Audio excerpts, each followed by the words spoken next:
The top three things that I think happen when you're first starting as a planter wife that are quite tricky is uh, easy to remember, ambiguity. I think you've got role ambiguity. It's hard to know what your role is. Physical ambiguity and emotional ambiguity. So I'll explain each of those. Um, I think to start with, it's hard to know what's my role in the church. It's kind of clear what your husband's role is, and he charges ahead. I think for the wife, you can fluctuate between feeling like you should do everything where there's a need, to feeling like you should be maybe at home being the support person, to feeling resentful that you aren't doing what you're good at, but you're forced into roles that you're not necessarily good at. And I think all the time wondering, who am I in this plant? What is it I'm meant to be doing in this plant? And that role ambiguity, I think, is quite tricky to navigate and very unsettling. I think physical ambiguity happens for the wife in the early days. By that I mean in terms of boundaries of your house and how much you feel people should be able to encroach on your home and your life, personal life, and how much, where those boundaries are. So in the early days, it's quite tricky to work it out because pretty well your house could be the church. So people are in frequently. They might even be photocopying in your home. We had that, a photocopier in our house. People came in and used it at night and day. And that sense, should my kids need to share their toys with all the families that come over?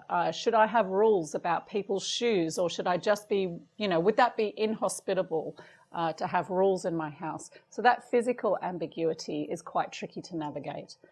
And then the third thing is the emotional ambiguity. How much should I be carrying emotionally of the burdens of people that come to our church? Am I the one that does pastoral care while the church is small?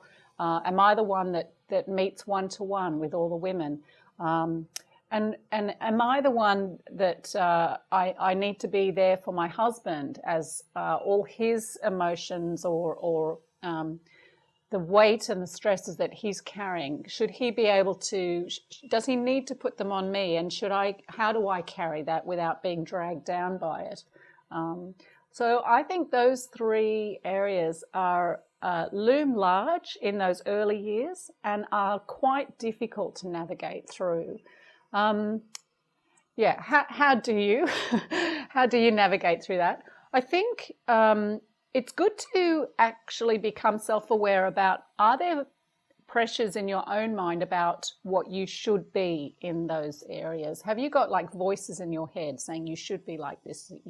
Why aren't you more of this? It's actually good to just sit down and go, what are the voices in my head that I might be running to? So build that self-awareness that you could be being driven by things that are not very helpful. But secondly, ask yourself, what's God's voice to me in this situation? What is God's voice? What is God's voice on the gospel? What's helpful? Now, I think even in that, it's not necessarily rights and wrongs. It's not necessarily that there's a clear answer. And actually, just a plug, I think that's where a coach can be very helpful. I think being able to talk these things through with someone that asks you good questions and helps you process what it is you want to be doing and why, and brings the gospel to bear and helps you apply the gospel into your thinking is very helpful. But I think something we forget to do as wives is ask our husbands. It's funny how you're both busy, both doing things and probably delegating things to people, but I think husbands and wives forget to talk to each other about this. So I'll also plug that I actually think it's good to sit down, like have an appointment and a conversation about each of those. Like, to your husband, where do you see me fit best in this plant? Where do you think I would be best suited to serve in this plant?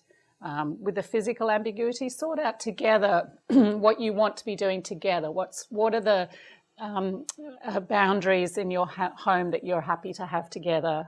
Where do you want to sort of have some freedom and be very hospitable?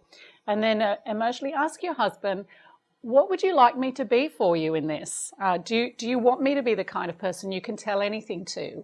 How will I become that for you? Have those kinds of conversations with your husband.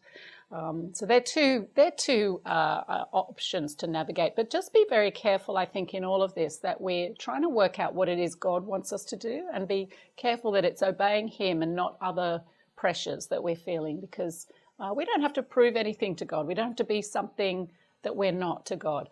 We just need to obey Him out of a sense of freedom and do His will.